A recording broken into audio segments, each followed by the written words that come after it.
Hello guys, Unacademy platform के बारे में तो आप लोग ऑलरेडी जानते ही हैं। तो जब भी आप अनअकैडमी से कुछ भी परचेस करें, कैपिटल में झासर कोड यूज करना। आप अगर खरीद रहे हो अनअकैडमी से कुछ या आपका फ्रेंड खरीद रहा है तो हेल्प कर दो उसकी। झासर कैपिटल में कोड उसको दे दो या आप यूज कर लो, ह्यूज डिस्काउंट मिलेगा हर एक पर्टिकुलर कोर्स के अंदर। कोई भी कोर्स खरीदो अनअकैडमी से, झासर कोड यूज करोगे तो ह्यूज डिस्काउंट मिलेगा आपको। और साथ ही साथ अभी इनके प्राइजेस बढ़ने वाले 23 दिसंबर 2021 से प्राइजेस बढ़ जाएंगे। तुरंत परचेज कर रहे हो कुछ भी अनअकैडमी से, तुरंत कर लो। यहाँ पर इनके बैचेस भी हैं काफी सारे जनरल स्टडीज के, और ऑप्शनल की आपको सिर्फ एक बार पेमेंट करनी है। वन टाइम ऑप्शनल का कोर्स परचेज करना है, जो ऑप्शनल चाहोगे वो ऑप्शनल ओपन हो जाएगा और सभी के सभी। राइट, यानी कि अगर आप चाहते हो कि ऑप्शनल की टेस्टिंग करना, कि जैसे कुछ स्टूडेंट होते हैं जिनको जैसे उन्होंने पीएसआई और ऑप्शन ले लिया, थोड़े समय बाद समझ में नहीं आ रहा तो वो स्विच करें। तो एक बार पेमेंट करने के बाद स्विच करने में डिफिकल्टी आती है, यहां पर आप स्विच कर सकते हो। मतलब आपके लिए सब ओपन है। मतलब एक ऑप्शनल के लिए परचेस करो, सब फ्री में मान के चलो आपको मिल जाएगा पूरा का पूरा। राइट, अभी 4 ऑप्शनल के कोर्सेज जो है वो लॉन्च हुए हैं 15 दिसंबर को, और 6 ऑप्शनल के कोर्सेज लॉन्च हुए हैं 8 दिसंबर को। देख लीजिए, अगर आपका इनमें से कोई ऑप्शनल है तो अभी अभी कोर्स शुरू हुआ है, ज्वाइन कर लो। और अगर इनमें से ऑप्शनल नहीं है तो वहां पर सर्च कर लो, और भी जो है वो कोर्सेज शुरू हुए हैं। राइट, पीएसआईआर, सोशियोलॉजी, रिकॉर्डिंग्स तो वहां पर आपको ऑलरेडी मिली जाएगी। बाकी अभी ये नई लाइव क्लासेस शुरू हुई हैं, कर लो। और कोड एक ही यूज करना है, कैपिटल में झासर का। और अभी फ्री टेस्ट सीरीज वगैरह भी है इनकी, रेगुलर बेसिस पर चलती है। राइट, और रेगुलर बेसिस पर मंडे टू सैटरडे, पूरी संडे को भी इसका कॉम्बैट होता है। और संडे के कॉम्बैट में तो अभी इस बार तो ये इनाम वगैरह भी दे रहे हैं, तो सभी लोग एनरोल हो जाओ संडे के कॉम्बैट में। आईपैड वगैरह, एचपी का लैपटॉप, यानी कि 1000 लोगों को कुछ इनाम मिलेगा। राइट, 1000 लकी पार्टिसिपेंट जो है उनको मौका मिल जाएगा जीतने का ये इनाम। तो टेस्ट तो देखो, इनाम के लिए मत टेस्ट करो। राइट, टेस्ट दो, इनाम के लिए मत टेस्ट दो। टेस्ट दो आपकी नॉलेज के लिए, राइट, आपको इंप्रूव करने के लिए। और ये तो सेकेंडरी चीजें हैं, इसको कभी प्राइमरी चीज कभी मत मानना। राइट, ये सेकेंडरी चीज है। मेन चीज है आपकी परफॉर्मेंस। नाम के आगे आईएएस लगना, आईपीएस लगना, वो मेन है आपके लिए। और जब भी यानी कि इस कॉम्बैट में इनरोल हो गए तो कोड मांगेगा, और तो कोड आपको पता है क्या देना है, कैपिटल में झासर। कोई भी आपका दोस्त परचेस कर रहा है, कहीं पर भी कोड मांगा जा रहा है, झासर ही यूज करना है। राइट, और अनअकैडमी के बहुत सारे आपको, मतलब जैसे कि इसमें तो लोन वगैरह की भी फैसिलिटी अवेलेबल है, और ईएमआई पे भी इवन आप कोर्सेज वगैरह ले सकते हैं। यहाँ पर 0% ईएमआई पे कोर्सेज मिल जाता है। राइट, तो आप ले सकते हैं। राइट, कोड एक ही यूज करने का है, झासर कैपिटल में। गाइज, हिस्ट्री का एक इंपॉर्टेंट टॉपिक हम लोग डिस्कस करेंगे।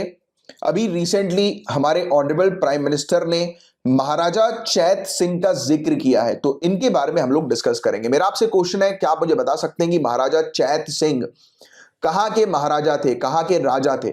बताएं नीचे कमेंट बॉक्स पर लिखकर। तो जो स्टोरी है ये बनारस की हम लोग को देखने को मिलती है। गाइस बहुत ध्यान से देखो, क्या होता है कि हिस्ट्री जो है ना, हिस्ट्री जो है वो, इसको आप स्टोरी की तरह पढ़ा करो तो याद रहेगी। जैसे कि आप मूवी देखते हो ना, तो वैसे ही हिस्ट्री को भी आपको स्टोरी की तरह पढ़ना है, इमेजिन करना है। जो चीज मैं बोल रहा हूं उसको सोचो, उसको इमेजिन करो, तो आपको बहुत अच्छे से चीजें क्लियर होंगी। तो महाराजा चैत सिंह, पहला पॉइंट, बनारस के राजा थे ये। इस स्टोरी में दो बैकग्राउंड्स हैं जो आपको सबसे पहले क्लियर रखना है। एक तो ब्रिटिशर्स के साथ महाराजा चैत सिंह की क्लोजनेस, स्पेशली वॉरेन हास्टिंग। क्या आप मुझे बता सकते हैं वॉरेन हास्टिंग हिस्ट्री में क्या रोल प्ले कर रहे थे, यानी कि किस लिए जाने जाते हैं वॉरेन हास्टिंग हिस्ट्री में? राइट, तो ब्रिटिशर की नजदीकी महाराजा चैत सिंह से, राइट, वॉरेन हास्टिंग की नजदीकी, और इसी के साथ बाद में जाकर लड़ाई। तो इन दो चीजों को हम लोग समझेंगे कि किस प्रकार से पहले नजदीकियां हुई महाराजा चैत सिंह और वॉरेन हास्टिंग के बीच में, और फिर क्या ऐसा हुआ जिसके कारण इन दोनों की लड़ाई हो गई। राइट, महाराजा चैत सिंह ने भगाया रातों रात वॉरेन हास्टिंग को, जो है वो सब कुछ छोड़कर जो है वो भागना पड़ा। तो इस चीज को हम लोग समझेंगे, क्योंकि मेन दो चीजें हैं जिससे रिलेटेड क्वेश्चन भी बनेगा और जिससे रिलेटेड आपको अंडरस्टैंडिंग भी होनी चाहिए। The first point is 18th century की, 18th सेंचुरी के एंड में, यानी कि 1770s के पीरियड में हमें देखने को मिला कि बनारस ने अवध के नवाब से अपनी स्वतंत्रता की घोषणा कर ली थी। तो अवध के जो नवाब थे उनसे बनारस जो है वो अलग हो गया। स्पेशली महाराजा चैत सिंह की अगर हम बात करें तो महाराजा चैत सिंह ने ब्रिटिशर्स के साथ मिलकर, स्पेशली वॉरेन हास्टिंग के साथ मिलकर, अवध से जो है वो बनारस को अलग करवाया, एक सेपरेट टेरिटरी जो है वो घोषित करवाई। राइट। तो ये बनारस अब अवध से अलग हो गया है, किसके अंडर, महाराजा चैत सिंह के अंडर आ गया है। फिर हुआ ये 1771 की ये घटना थी, महाराजा चैत सिंह ने ब्रिटिश अधिकारियों की मदद से बनारस का सिंहासन हासिल कर लिया। तो ये एक ग्राउंड हमने 1771 का देखा। इसके जस्ट 2 साल बाद 1773 में महाराजा चैत सिंह ने अपने एरिया को किसके कंट्रोल में जो है वो सौंप दिया, किसके कंट्रोल में ट्रांसफर कर दिया, ब्रिटिशर, स्पेशली वॉरेन हास्टिंग। अपनी टेरिटरी पर जो कंट्रोल है महाराजा चैत सिंह का, उस चीज को महाराजा चैत सिंह ने ब्रिटिशर को यानी कि वॉरेन हास्टिंग को ट्रांसफर कर दिया। तो ये एक चीज हमें देखने को मिल रही थी। अभी तक तो दोस्ती बहुत अच्छी चल रही थी दोनों के बीच में, बट हुआ ये कि मैसूर का जब युद्ध हुआ, मैसूर वॉर जब हम लोग को देखने को मिला, जिस दौरान हैदर अली ने प्रेशर क्रिएट कर दिया था ब्रिटिशर्स के ऊपर, तो ब्रिटिशर्स के पास उस समय सैनिकों की कमी हो रही थी। ब्रिटिशर्स के काफी सारे सैनिक मर रहे थे हैदर अली की फोर्सेस के थ्रू, तो उनको सैनिक चाहिए थे ब्रिटिशर्स को वेपन्स चाहिए थे, ब्रिटिशर को पैसा चाहिए था इस मिलिट्री वॉर को फंड करने के लिए, राइट। बट ब्रिटिशर्स के पास बहुत प्रॉब्लम्स आ रही थी, तो ब्रिटिशर्स ने क्या किया, ये बनारस के जो राजा है महाराजा चैत सिंह, इनके ऊपर टैक्स लगा दिए, इनके ऊपर और भी ज्यादा जो है वो प्रेशर क्रिएट करना इसने शुरू कर दिया वॉरेन हास्टिंग ने। तो ये चीज से दिमाग खराब हो गया महाराजा चैत सिंह का, उन्होंने लड़ाई लड़ ली ब्रिटिशर से, राइट। महाराजा चैत सिंह ने जो है वो लड़ाई लड़ी फिर इसके अगेंस्ट, वॉरेन हास्टिंग के अगेंस्ट, क्योंकि वॉरेन हास्टिंग ने दबाव डालना इनके ऊपर शुरू कर दिया। उस लड़ाई के दौरान वॉरेन हास्टिंग के काफी सारे सोल्जर्स जो है वो मारे गए थे और वॉरेन हास्टिंग को जो है वो दुम दबा के भागना पड़ा। एक कहानी यह भी है कि हेस्टिंग हाथी पर सवार होकर बनारस के नजदीक स्थित चुनार के किले की ओर रात में जल्दबाजी में निकल गया। माना जाता है कि इस घटना ने बनारस में लोकप्रिय कहावत को जन्म दिया कि घोड़े पर हौदा, हाथी पर जिन, काशी से भागा वॉरेन हास्टिंग, राइट। एक बढ़िया सी चीज जो है वो यानी कि कहावत जो है वो बोल दी, राइट, यहां पर बनारस के अंदर वॉरेन हास्टिंग के भागने पर, राइट, कि काशी से भागा वॉरेन हास्टिंग, राइट। बहुत बढ़िया सी कहावत है। घोड़े पर हौदा, हौदा आप समझते हो हौदा क्या होता है? हौदा इज लाइक कि आपने देखा होगा कि हाथी के ऊपर एक स्ट्रक्चर हम लोग को देखने को मिलता है गद्दी टाइप का, कि हाथी के ऊपर एक गद्दी टाइप की बना दी जाती है, उसको हौवा जो है वो बोला जाता है, राइट। हाथी या घोड़े के ऊपर एक बेड टाइप का जो है वो बना दिया जाता है, इवन ऊंट के ऊपर भी एक बेड जो है वो बना दिया जाता है।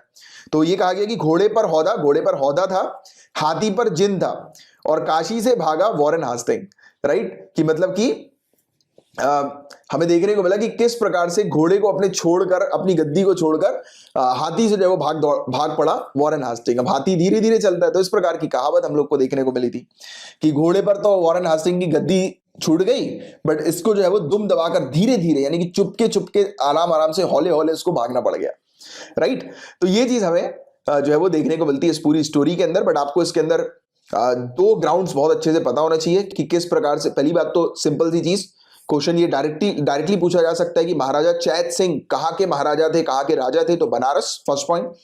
सेकेंड पॉइंट, किन के साथ इनकी नजदीकियां थी, वॉरेन हास्टिंग, और उसके बाद क्या ऐसा हुआ कि वॉरेन हास्टिंग से इनकी लड़ाई हो गई और वॉरेन हास्टिंग को दुम दबाकर काशी से भागना पड़ गया। तो these are few things that you need to remember, और इसके बाहर का आपसे और कुछ नहीं पूछा जाएगा। और अभी रिसेंटली ऑनरेबल प्राइम मिनिस्टर ने महाराजा चैत सिंह जी का जो है वो जिक्र किया था, दैट्स व्हाई ये टॉपिक हमें न्यूज में देखने को मिला था। Guys, prelims point of view से और हिस्ट्री की अगर हम बात करें तो उसमें पर्सनालिटी से रिलेटेड आपसे क्वेश्चंस पूछे जाते हैं। प्रीलिम्स में डायरेक्टली क्वेश्चन पूछा जा सकता है रानी भवानी से रिलेटेड। क्वेश्चन ये भी बन सकता है कि रानी भवानी कहाँ की रानी थी, तो बंगाल की रानी थी, तो ये पॉइंट आप ध्यान में रखिएगा, बंगाल की रानी। एक महिला जमींदार थी, उस समय जमींदार जो थे वो पुरुष ही हुआ करते थे, जैसा आप सभी लोग जानते हैं, बट ये महिला जमींदार थी बंगाल की, राइट। तो भवानी का विवाह राजशाही यानी कि वर्तमान में बांग्लादेश का जो एरिया है वहां पर नटोरे एस्टेट के जमींदार राजा रामकांत रे से हुआ था। 1748 में अपने पति की मृत्यु के बाद यानी कि राजा रामकांत की मृत्यु के बाद, जमींदार की मृत्यु के बाद, ये जमींदारी जो है वो रानी भवानी के नाम पर ट्रांसफर हो गई। तो अब देश में उस समय बहुत ही कम महिला जमींदार हुआ करती थी, उनमें से एक रानी भवानी थी। और अभी रिसेंटली ऑनरेबल प्राइम मिनिस्टर ने इनका जिक्र किया है रानी भवानी का, तो दैट्स वाई ये टॉपिक हम लोग को न्यूज में देखने को मिला है। और रानी भवानी जी से रिलेटेड अगर क्वेश्चन ये बनता है कि इनके क्या कंट्रीब्यूशन थे, यानी कि क्या इनके योगदान थे, तो रानी भवानी को उनके परोपकारी प्रयासों के लिए सबसे ज्यादा याद किया जाता है। इनके फिलैंथ्रोपिक एफर्ट्स के लिए इनको याद किया जाता है। राजशाही जिले में उन्होंने कई स्कूलों का निर्माण करवाया था, काफी सारे स्कूल्स इन्होंने बनवाए थे, काफी सारे जरूरतमंदों को स्कॉलरशिप प्रोवाइड कराई थी। उन्होंने देश के अलग अलग हिस्सों में 350 से भी ज्यादा मंदिरों और सरायों का निर्माण किया था, और सड़क मार्गों और पानी की टंकियों में भारी निवेश किया था, भारी इन्वेस्टमेंट किया था, राइट, यानी कि पब्लिक के लिए, पब्लिक वेलफेयर का इन्होंने बहुत ज्यादा काम किया। और वाराणसी में दुर्गा कुंड मंदिर का निर्माण इनके द्वारा करवाया गया था, और 1755 में उन्होंने मुर्शिदाबाद के बरोनगर में 1 दर्जन मंदिरों के परिसर का निर्माण भी करवाया था। तो ये कुछ कंट्रीब्यूशन है इनके। बट आपसे डायरेक्टली जो क्वेश्चन पूछा जाएगा वो रानी भवानी जी से रिलेटेड, की कहा की रानी थी। महिला जमींदार से रिलेटेड अगर क्वेश्चन आता है तो आप इनका जिक्र कर सकते हैं कि रानी भवानी, क्या पता कोई एक ऐसा स्टेटमेंट आ जाए कि जमींदारी जो है वो सिर्फ मेल को दी जाती थी, तो ऐसा नहीं है, हमारे पास रानी भवानी है, ये भी एक महिला जमींदार थी, राइट, तो वो स्टेटमेंट गलत हो जाएगा। तो इस प्रकार की चीजें यूपीएससी, स्टेट पीएससी में अक्सर आती हैं, तो इस पर थोड़ा सा आप गौर फरमाइएगा, याद रखिएगा इन चीजों को। गाइस, हिस्ट्री की एक पर्सनालिटी के बारे में हम लोग अब डिस्कस करने वाले हैं। सलार मसूद और राजा सुहलदेव के युद्ध को हम लोग डिस्कस करेंगे। इनके बीच पे जो बैटल हुआ था इसको हम डिस्कस करेंगे, और इन राजाओं के बारे में थोड़ी सी अंडरस्टैंडिंग हम लोग बिल्डअप करेंगे। वाराणसी में काशी विश्वनाथ धाम कॉरिडोर के उद्घाटन समारोह में हमारे ऑनरेबल प्राइम मिनिस्टर ने जिक्र किया था सलार मसूद का और राजा सुहलदेव का, और इनके बीच की जो लड़ाई हुई थी तो उसका जिक्र किया था। तो दैट्स वाई ये टॉपिक हम लोग डिस्कस कर रहे हैं। हम लोग डिस्कस करेंगे सलार मसूद के बारे में कि सलार मसूद कौन थे। सलार मसूद को गाजी मियां के नाम से भी जाना जाता है। गाजी मियां, तो क्वेश्चन ये भी बन सकता है गाजी मियां कौन थे Salar Masud, match the following, choose the correct pair में ऐसे क्वेश्चंस आते हैं, तो ध्यान रखिएगा। और ये 12वीं शताब्दी में एक योद्धा के रूप में प्रसिद्ध थे, योद्धा के रूप में सलार मसूद। वह 11वीं शताब्दी के तुर्क आक्रमणकारी महमूद गजनी के भतीजे थे। टर्किक इन्वेडर, आप जानते हैं महमूद गजनी के बारे में, तो उनके नेफ्यू थे, उनके भतीजे थे। और इनका मकबरा जो है वो उत्तर प्रदेश के बहराइच में हम लोग को देखने को मिलता है। टॉम्ब है इनका, राइट, किसका टॉम्ब? क्वेश्चन ये भी बन सकता है कि सलार मसूद का टॉम्ब कहां पर है, तो उत्तर प्रदेश के बहराइच में इसका टॉम्ब है। यहां पर भारी मात्रा में, बड़ी संख्या में मुसलमानों के साथ हिंदू भी तीर्थ यात्रा और दर्शन करने आते हैं, राइट। सलार मसूद काठियावाड़ में सोमनाथ पर आक्रमण करने सहित महमूद गजनी के सभी अभियानों में साथ रहे हैं। तो महमूद गजनी के भतीजे थे। और इवन पता है एक चीज और कही जाती है सलार मसूद से रिलेटेड, कि सोमनाथ के मंदिर पर अटैक करने का आइडिया जो है वो इन्होंने ही महमूद गजनी को दिया था। तो आप जानते हैं कि गजनी के बारे में, कि गजनी ने सोमनाथ मंदिर पर और वेरियस हमारी कंट्री के मंदिर पर अटैक किया था। तो सोमनाथ का जो मंदिर जो काफी फेमस था, काफी अभी भी है, आप जानते हैं इनके इस मंदिर के बारे में, काफी ब्यूटीफुल मंदिर है। तो इस मंदिर पर अटैक करने का जो आइडिया दिया था गजनी को, वो इसी ने दिया था, राइट, सलार मसूद ने दिया था। तो ये पॉइंट आप थोड़ा सा ध्यान में रखिएगा, राइट। इसके जो गजनी जो था महमूद गजनी, वो इसका सलार मसूद का चाचा था, राइट। इस कार्य को फारसी कविताओं में बार बार एक महान उपलब्धि के रूप में महिमंडित किया गया है। यानी कि ये जो पूरा जो मैटर था कि कैसे महमूद गजनी को सोमनाथ मंदिर जो है वो दिखा और टारगेट किया, तो इसको दिखाने वाला जो था वो सलार मसूद था। सलार मसूद ने ही बोला कि ये सोमनाथ मंदिर पर अटैक किया जाए, राइट। तो ये चीज भी आपको एक ग्राउंड इस प्रकार का पता होना चाहिए थोड़ा सा। और गाइस, गाजी मियां के बारे में हमें जानकारी मिलती है मिरात ए मसूद से। तो क्वेश्चन ये भी बन सकता है मिरात ए मसूद ये किसने लिखी है? तो एक चिश्ती संत है 17th सेंचुरी के, इनका नाम है अब्दुर रहमान चिश्ती।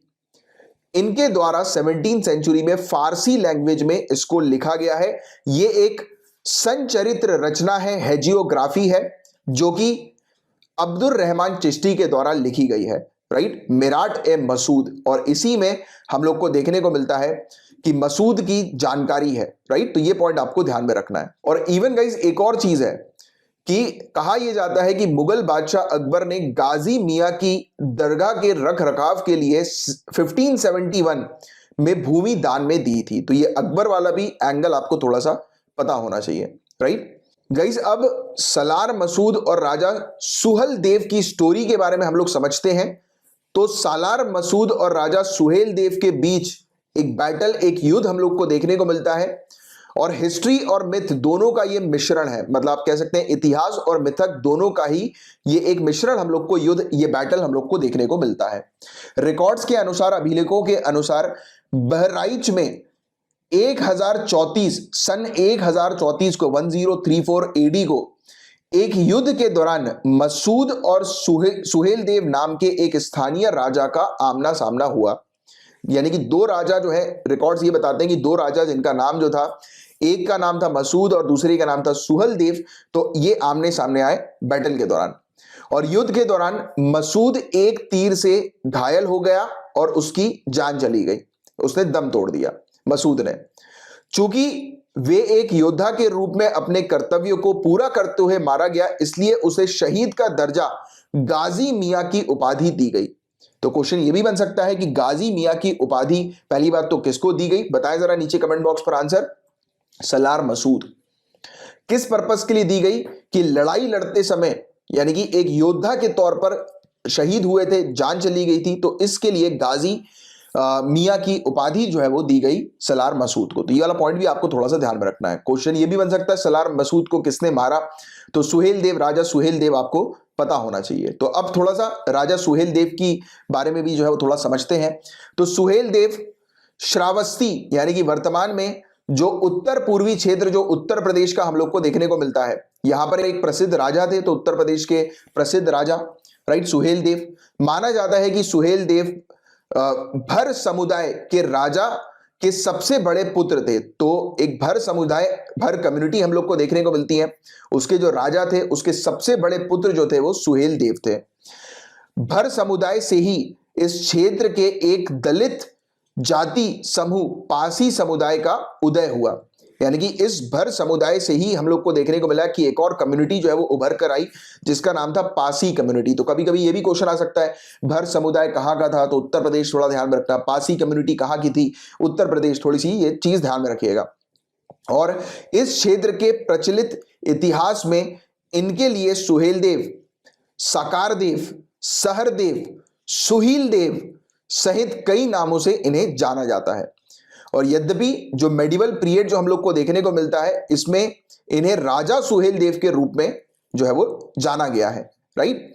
और इन शख्सियतों को लेकर विवाद किस प्रकार का हम लोग को देखने को मिलता है, तो गाजी मियां की पूजा करने वाले कुछ लोग सुहेल देव को एक स्थानीय जनजाति के राजा के रूप में देखते हैं। इनमें से काफी सारे लोग मुस्लिम हैं और ये लोग राजा सुहेल देव को अपने ऊपर शासन करने वाला एक अत्याचारी और उत्पीड़क राजा मानते हैं।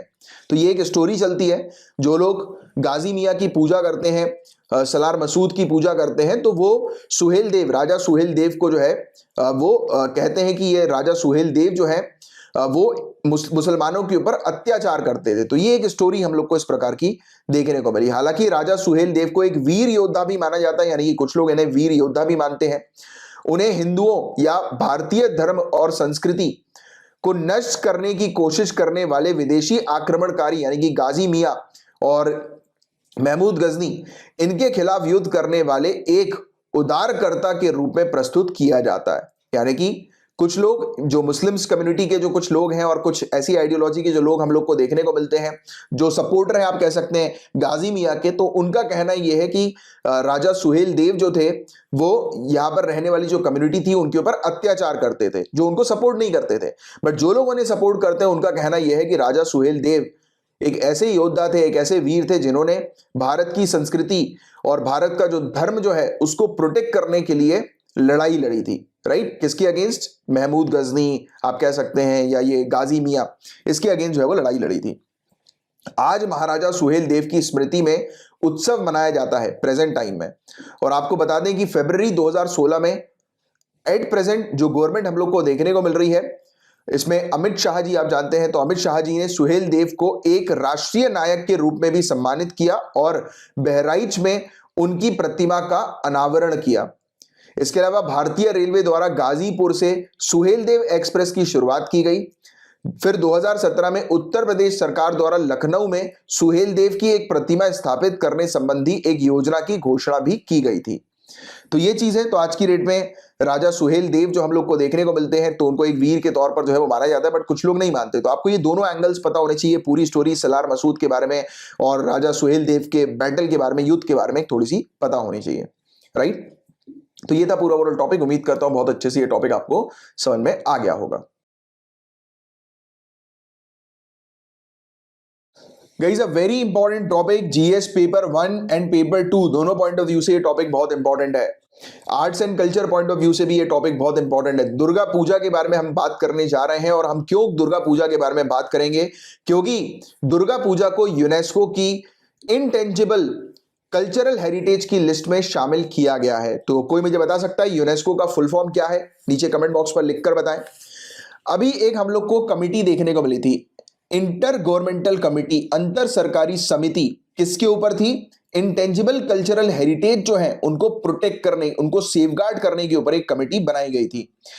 इस कमिटी ने बताया कि दुर्गा पूजा जो कोलकाता की है, कोलकाता में होने वाली जो दुर्गा पूजा है उसको शामिल किया जाए इंटेंजिबल कल्चरल जो लिस्ट जो हम लोग को देखने को मिलती है, टेंटेटिव लिस्ट यूनेस्को की, तो इसमें दुर्गा पूजा को शामिल किया जाए। तो इसलिए ये टॉपिक हम लोग डिस्कस कर रहे हैं। अब कुल मिलाकर भारत के 14 इंटेंजिबल कल्चरल हेरिटेज, अमूर्त सांस्कृतिक विरासत तत्वों को यूनेस्को की जो प्रतिनिधि सूची जो है, रिप्रेजेंटेटिव लिस्ट जो है उसमें शामिल किया जा चुका है। तो ये पॉइंट आपको थोड़ा सा ध्यान में रखना है। तो दुर्गा पूजा अब यूनेस्को की इंटेंजिबल कल्चरल लिस्ट के अंदर जो है वो शामिल हो गई है। एंड इस लिस्ट में शामिल किए जाने से दुर्गा पूजा मनाने वाले जो लोकल कम्युनिटीज हैं, स्थानीय समुदाय जो है कोलकाता की, सभी पारंपरिक जो शिल्पकार हम लोग को देखने को मिलते हैं, क्राफ्ट्स पर्सन जो हम लोग को देखने को मिलते हैं, ट्रेडिशनल क्राफ्ट्स पर्सन, जो डिजाइनर्स हैं, राइट, जो अलग अलग प्रकार की ड्रेसेस, अलग अलग प्रकार के जो फैब्रिक्स, प्रोडक्ट्स वगैरह, कपड़े वगैरह जो बनाते हैं, डिजाइन करते हैं, राइट, स्पेशली दुर्गा पूजा के लिए जो कलाकार, जो आर्टिस्ट हम लोग को देखने को मिलते हैं, वेरियस आर्ट्स परफॉर्म करते हैं स्टेज पर, राइट, और बड़े पैमाने पर सांस्कृतिक कार्यक्रमों का आयोजन करने वाले जो लोग हैं, जो कल्चरल इवेंट्स, कल्चरल फेस्टिवल्स को ऑर्गेनाइज करते हैं। और साथ ही साथ हमें देखने को मिलता है कि जो टूरिस्ट हैं, जो विजिटर्स हैं, ये सभी लोग जो हैं उनको काफी अच्छा लग रहा है इस चीज के कारण, उनको एक इंकरेजमेंट जो है वो मिल रही है कि दुर्गा पूजा को जो है शामिल कर लिया गया है यूनेस्को की इंटेंजिबल कल्चरल लिस्ट के अंदर, राइट। तो ये एक चीज हम लोग को देखने को मिल रही है। और दुर्गा पूजा के बारे में अगर हम बात करेंगे तो इससे रिलेटेड क्वेश्चन बन सकता है। तो दुर्गा पूजा एक 5 दिवसीय त्योहार है, 5 डेज का फेस्टिवल है, जो आपको पता होगा नवरात्रि के बारे में। तो 9 दिवस की जो नवरात्रि उत्सव जो होती है, तो इसमें 5वीं रात से शुरू होकर 10वीं तक, यानी कि जिस दिन रावण को जलाया जाता है, इस दिन तक हम लोग को देखने को मिलता है कि ये पूजा जो है वो चलती है, दुर्गा पूजा 5 डेज की ये पूजा हम लोग को देखने को मिलती है। इस अवधि में लोग सामूहिक रूप से ब्रह्मांड की नारी ऊर्जा मानी जाने वाली जो शक्ति स्वरूप देवी हैं मां दुर्गा, इनकी पूजा करते हैं और उनका आह्वान करते हैं। तो इसके बारे में आपको पता होगा, आइडिया होगा दुर्गा पूजा के दौरान। इस उत्सव की शुरुआत पश्चिम बंगाल में हुई है, लेकिन यह त्योहार भारत के हर मतलब ऑलमोस्ट यानी कि काफी सारे एरियाज में जो है वो मनाया जाता है। काफी सारे लोग इस त्योहार से ज्यादा भावना के रूप में देखते हैं, यानी कि लोग, काफी सारे लोग इस त्योहार को त्योहार के तौर पर नहीं बल्कि एक भावना के तौर पर देखते हैं। आपने कई बार नोटिस भी किया होगा, काफी सारे जो दरुए होते हैं, राइट, जो ड्रिंक करते हैं, वो क्या बोलते हैं कि मैं जो है वो पूरे साल तक जो है वो दारू पीता हूं, नॉनवेज खाता हूं, राइट, सिवाय नवरात्रि को छोड़कर। तो नवरात्रि में लोग बाग बिल्कुल एकदम ऐसे हो जाते हैं बिल्कुल कि दारू वारू नहीं पिएंगे बिल्कुल। अरे पूरे साल रहो यार, अगर रहना है तो पूरे साल फॉलो करो, ये क्या ढोंग मचा के रखा हुआ है, राइट, कि हम नवरात्रि में नहीं पिएंगे, बस हम नवरात्रि में नहीं पिएंगे, बाकी सब टाइम हमको चलेगा। और बड़े स्टाइल से लोग बोलते हैं, कभी कभी आपने सुना भी होगा कि मैं ड्रिंक जो है पूरे साल तक करता हूं सिर्फ नवरात्रि को छोड़कर। भैया नवरात्रि में हम ड्रिंक नहीं करते हैं। तो बड़े स्टाइल रहती है लोगों की इन सब मामलों में भी, राइट। चलो एनीवेज, तो सबका अपना अपना यार।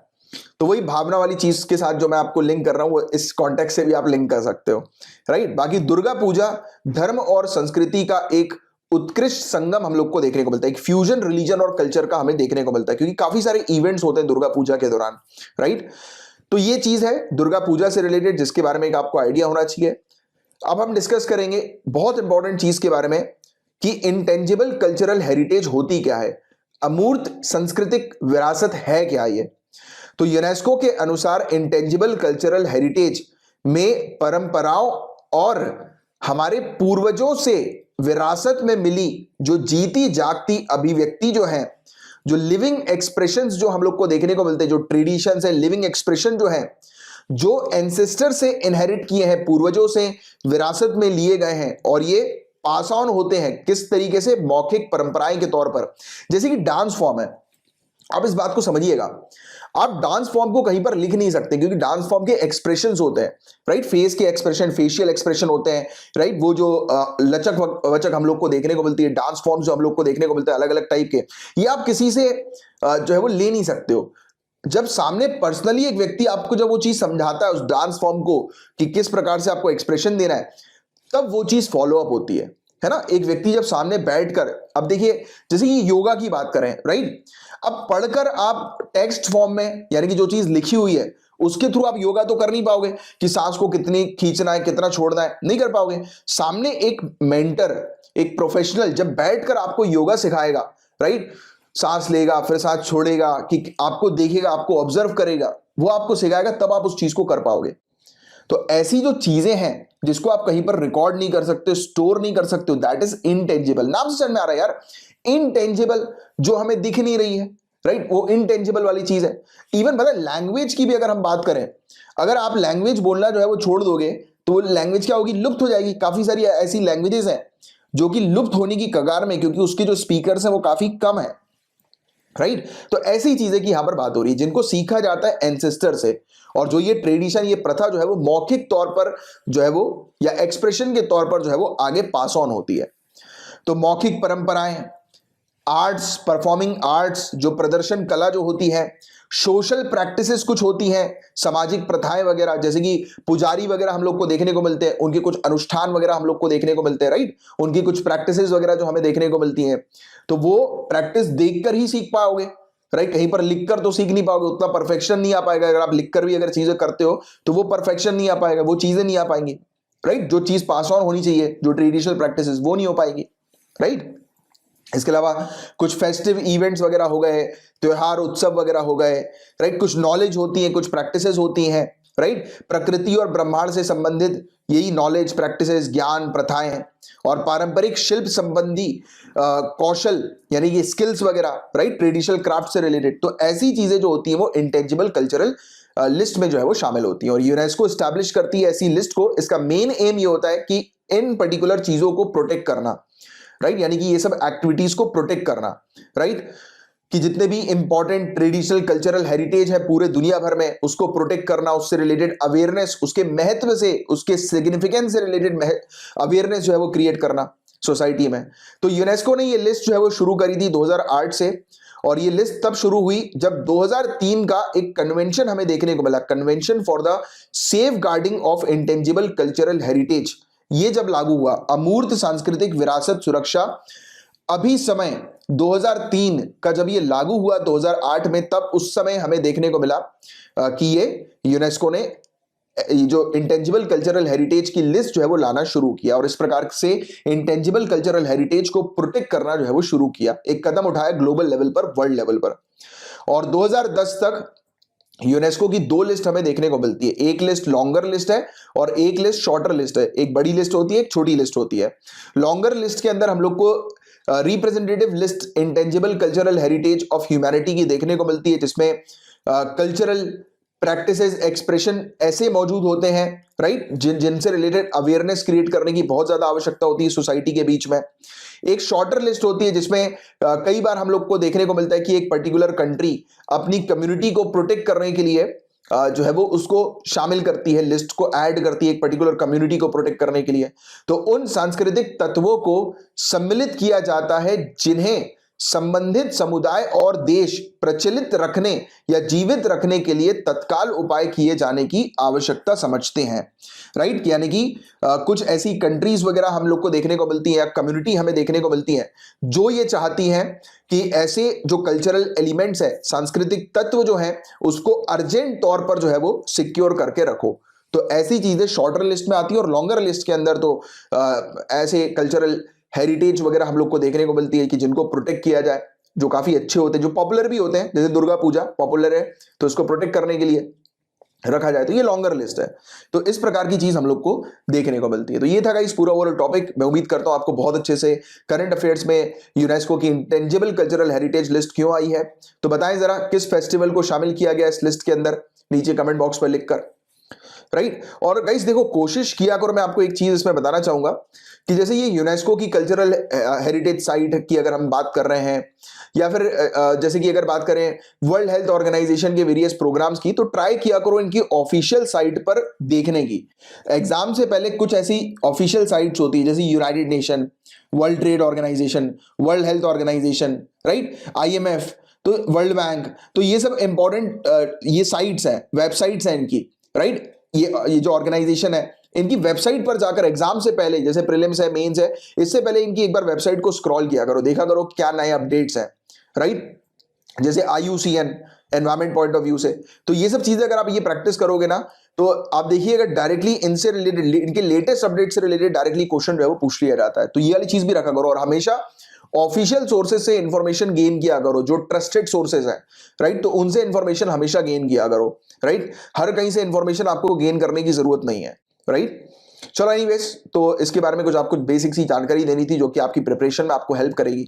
गाइस, क्वेश्चन आपसे ये पूछा जा सकता है कि SGTF टेस्ट किट्स, ये किट जो है वो किसके लिए है। तो आप जानते हैं कि ओमिक्रॉन, और काफी सारे लोग ओमाइक्रॉन बोल रहे हैं, तो ये जो वायरस हम लोग को देखने को मिल रहा है ओमिक्रॉन या ओमाइक्रॉन वायरस जो है, इसको अर्ली डिटेक्ट करने के लिए ये किट हम लोग को देखने को मिल रही है, SGTF।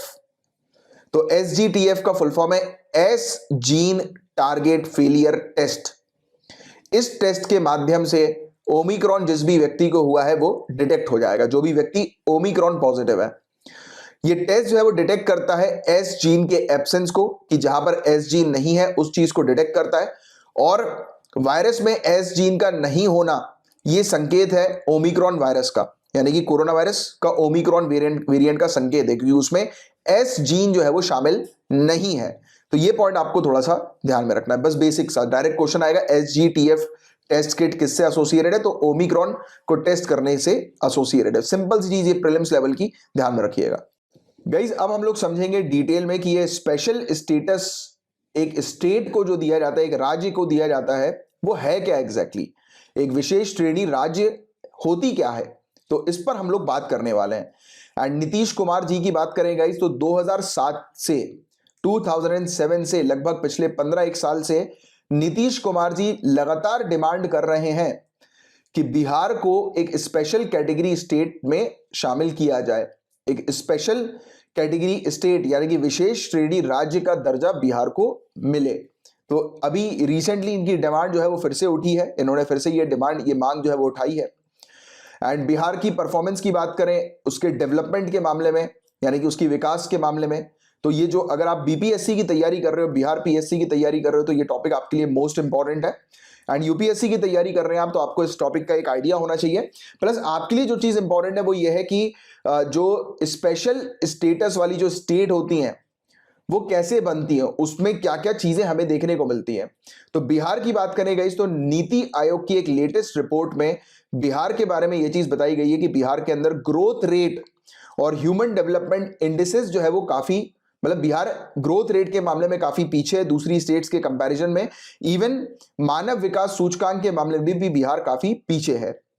एंड ये बताया जाता है कि अगर पर कैपिटा इनकम की बात करें, वार्षिक प्रति व्यक्ति आय की बात करें तो बिहार के अंदर वार्षिक प्रति व्यक्ति आय पर कैपिटा इनकम जो है 50,735 है।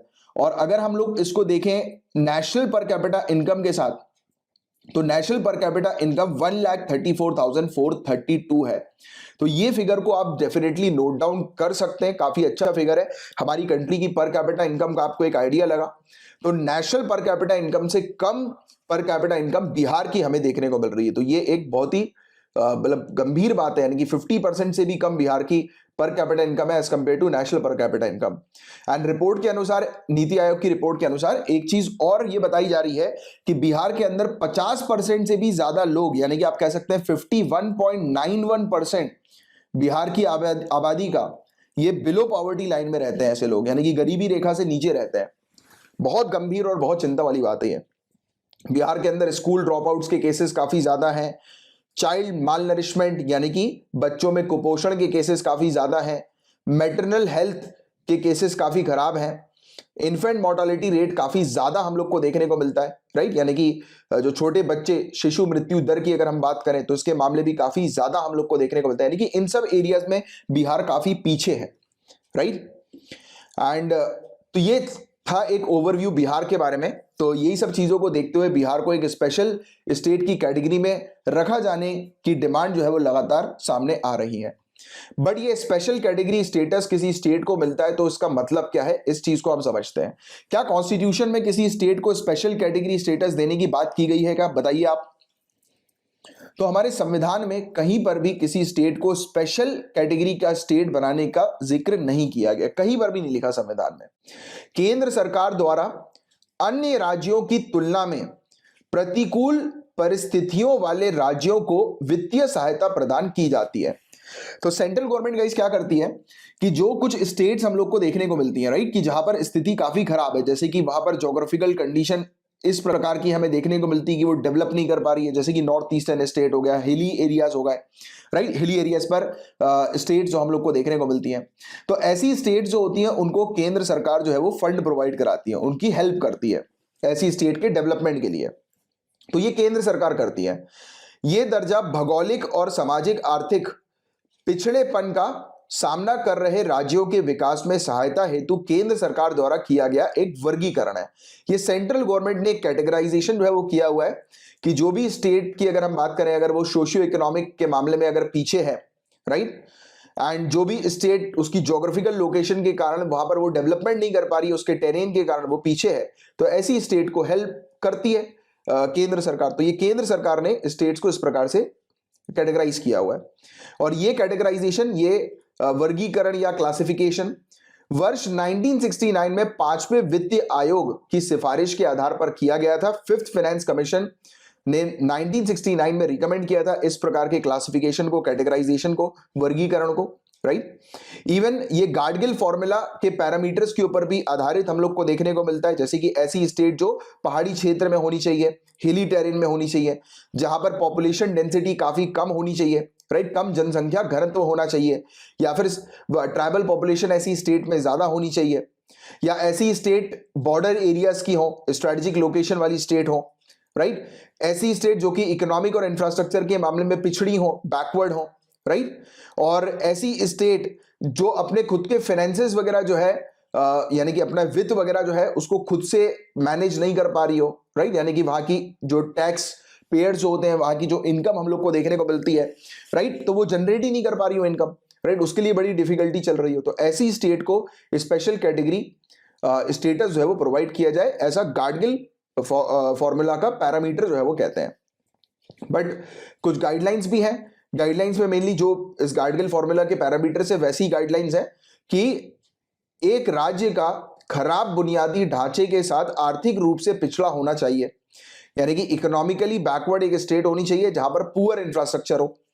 सेकेंड पॉइंट कि ऐसी राज्य जो पहाड़ी एरियाज पे हो और चुनौतीपूर्ण इलाके पर हो, राइट, चैलेंजिंग टेरेन पर हो, जहां पर लैंडस्लाइड, राइट, इस प्रकार के डिजास्टर होने की संभावना काफी ज्यादा हो, राइट, एंड ऐसी राज्य का जनसंख्या घनत्व कम हो, यानी कि पॉपुलेशन डेंसिटी कम हो, और जनजातीय आबादी अधिक होनी चाहिए, ट्राइबल पॉपुलेशन ज्यादा होनी चाहिए, जैसा मैंने अभी आपको गाडगिल फॉर्मूले के पैरामीटर्स में भी बताया। और ऐसी राज्य रणनीतिक रूप से पड़ोसी देशों की सीमाओं के समीप स्थित होनी चाहिए, राइट। यानी कि अगर वो किसी दूसरी कंट्री के साथ अपनी बाउंड्री शेयर करती हो, तो ये सब कुछ चीजें देखी जाती हैं। एंड विशेष श्रेणी राज्य का दर्जा कौन प्रदान करता है? तो केंद्र सरकार। तो ये वाला पॉइंट जैसे मैंने आपको भी थोड़ी देर पहले एक्सप्लेन किया था, ये चीज आप ध्यान में रखिएगा। इससे पहले ये काम जो दिया गया था वो नेशनल डेवलपमेंट काउंसिल को जो है वो दिया गया था, राइट। कि बेसिकली कोई भी नेशनल डेवलपमेंट काउंसिल अगर कोई स्कीम लेकर आ रही है तो स्टेट्स को जो है वो उस स्कीम के लिए उनको फंड किया जाए, उनको ग्रांट प्रोवाइड किया जाए। तो इसके लिए पहले एनडीसी का काम था ये, बट अब केंद्र सरकार जो है वो डिसाइड करती है कि किस पर्टिकुलर स्टेट को एक विशेष श्रेणी में जो है वो रखा जाए, विशेष श्रेणी का दर्जा जो है वो दिया जाए। और इसके बेनिफिट क्या होते हैं? एक तो फायदा तो ये भी होता है कि कर से छूट होती है, वहां पर काफी सारे टैक्सेस जो है उसमें रिलैक्सेशन होता है। इसके अलावा जो सेंट्रली स्पॉन्सर्ड स्कीम्स जो होती हैं उसके जो खर्चे होते हैं वो 90% केंद्र उठाती है और 10% स्टेट को उठाना होता है। और अगर बाई चांस वो 10% भी स्टेट के पास नहीं है तो वो 10% भी स्टेट को लोन के तौर पर दे दिया जाता है, वो भी 0% रेट ऑफ इंटरेस्ट पे। तो ये इसके फायदे हम लोग को देखने को मिलते हैं। इससे जुड़ी कुछ चिंताएं भी हम लोग को देखने को मिलती है। लेट्स से कि आप अगर किसी स्टेट को अगर स्पेशल कैटेगरी का स्टेटस प्रदान करते हो और इस प्रकार के बेनिफिट प्रदान करते हो तो दूसरी स्टेट भी फिर आगे आएंगी, दूसरी स्टेट भी यही बोलेंगी कि उनको भी जो है वो स्पेशल स्टेटस जो है वो दिया जाए, स्पेशल कैटेगरी में उनको जो है वो रखा जाए, विशेष श्रेणी में उनको वर्गीकृत जो है वो किया जाए। तो ऐसे दूसरे राज्य भी की भी डिमांड जो है वो करने लगेंगे, है ना। तो ये चीज हम लोग को देखने को मिल रही है। और इससे क्या होगा कि इससे जो सरकार का जो पैसा हम लोग को सेंट्रल गवर्नमेंट की अगर हम बात करें वेरियस स्कीम्स के लिए, तो वो बहुत ज्यादा जो है वो स्पेंड होगा स्पेशल कैटेगरी के स्टेट में, है ना। तो ये सब इश्यूज है, तो ये प्रॉब्लम्स भी हैं आप कह सकते हैं, और ये इसके चैलेंजेस भी हम लोग को देखने को मिल रहा है। और आज की प्रेजेंट सिनेरियो की बात करें तो 14th फाइनेंस कमीशन, 14वें वित्त आयोग, इनके द्वारा नॉर्थ ईस्टर्न क्षेत्र जो है हमारा और 3 हिली एरियाज के जो स्टेट्स हैं उनको छोड़कर दूसरी स्टेट्स के लिए विशेष श्रेणी का दर्जा खत्म कर दिया गया है। क्लियरली 14th फाइनेंस कमीशन ने यह बोल दिया है कि स्पेशल स्टेटस वाला जो स्टेट जो होगा वो नॉर्थ ईस्टर्न वाला होगा और हिली एरियाज के 3 स्टेट होंगे, उसके अलावा और कोई भी स्टेट नहीं होगा जिसको स्पेशल स्टेटस का दर्जा जो है वो दिया जाएगा। इसके स्थान पर आयोग ने सुझाव दिया कि हर एक राज्य के संसाधन अंतर यानी कि रिसोर्स गैप को कर हस्तांतरण यानी कि टैक्स डिवोल्यूशन के माध्यम से भरा जाए। मतलब कि सेंट्रल गवर्नमेंट क्या करे कि जो टैक्स शेयरिंग का जो शेयर है उस स्टेट का बढ़ा दो, जिस स्टेट के अंदर डेवलपमेंट की प्रॉब्लम्स है काफी ज्यादा, वो स्टेट डेवलप नहीं कर पा रही है, बढ़ाओ, राइट। यानी कि सेंट्रल गवर्नमेंट जो है वो फंड करे, राइट, ऐसी स्टेट को जहां पर ये सब प्रॉब्लम्स हम लोग को देखने को मिल रही। तो दिस इज द थिंग। केंद्र सरकार से कर राजस्व में राज्यों की हिस्सेदारी को 32% से बढ़ाकर 42% करने का आग्रह भी किया था, जिसे वर्ष 2015 से लागू कर दिया गया कि ऐसी स्टेट का जो शेयर जो होता है, राइट, टैक्स शेयरिंग में, तो उनको जो है वो बढ़ा दिया गया 32% से 10% से बढ़ा दिया गया, राइट।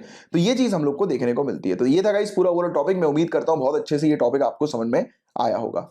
गाइस, सेमीकंडक्टर मैन्युफैक्चरिंग को बढ़ावा देने के लिए 76,000 करोड़ रुपए की योजना को मंजूरी दी है सरकार ने। इसको लेकर ये टॉपिक है, GS paper 3 point of view से ये काफी इंपॉर्टेंट टॉपिक है। एंड इस स्कीम के साथ हमें ये चीज देखने को मिल रही है कि टोटल इलेक्ट्रॉनिक्स की फील्ड में जो सरकार इंसेंटिव प्रोवाइड करा रही है ये टोटल 2.30 लाख करोड़ रुपीस हो गया है। टोटल बजट आउटले की अगर हम बात करें 2.30 लाख करोड़ रुपीस का हो गया है, क्योंकि मेन उद्देश्य यह है कि इंडिया को electronic system design and manufacturing की फील्ड में एज अ ग्लोबल हब के तौर पर बनाना है, कि एक वैश्विक केंद्र इंडिया बन जाए इलेक्ट्रॉनिक्स की फील्ड में। तो इसको लेकर ये बढ़ावा दिया जा रहा है। प्रोडक्शन लिंक्ड इंसेंटिव्स हम लोग को देखने को मिल रही है, यानी कि इंडिया के अंदर प्रोडक्शन को, मैन्युफैक्चरिंग को बढ़ावा देने के लिए ये स्कीम जो है वो लाई गई है। 76,000 करोड़ रुपीस की ये स्कीम है और ओवरऑल इलेक्ट्रॉनिक सेक्टर में 2.30 लाख करोड़ रुपीस का एक बजट हम लोग को देखने को मिल रहा है अभी तक, कि जिसमें ये जो बजट है इलेक्ट्रॉनिक मैन्युफैक्चरिंग को बूस्ट करेगा, जिससे कि इंडिया ग्लोबल हब बनेगा मैन्युफैक्चरिंग की फील्ड में, राइट। तो ये चीज हमें देखने को मिल रही है। इस स्कीम के तहत जो भी लोग सेमीकंडक्टर या फिर डिस्प्ले फैब्रिकेशन यूनिट सेटअप करेंगे तो सरकार की तरफ से उनको उनकी प्रोजेक्ट कॉस्ट का 50% से ज्यादा सपोर्ट जो है वो प्रोवाइड किया जाएगा। अप टू 50% तो डेफिनेटली 100% श्योर है, एंड उसके ऊपर लाइक टैक्सेस के फॉर्म में और वेरियस फैसिलिटीज के फॉर्म में जो है वो उनको इंसेंटिव्स प्रोवाइड किया जाएगा। तो ये चीज यहां पर बताई जा रही है। इसमें केंद्र सरकार राज्यों के साथ मिलकर हाईटेक क्लस्टर सेटअप करेंगी, जहां पर भी नेसेसरी इंफ्रास्ट्रक्चर यानी कि जमीन की आवश्यकता हो, राइट, या सेमी कंडक्टर ग्रेड वाटर की आवश्यकता हो, तो उस क्षेत्र को जो है वो रिजर्व कर दिया जाएगा, जहां पर ये सेमी कंडक्टर मैन्युफैक्चर करने के लिए यूनिट जो है वो यानी कि फैक्ट्रीज वगैरह जो है वो सेटअप की जाएंगी।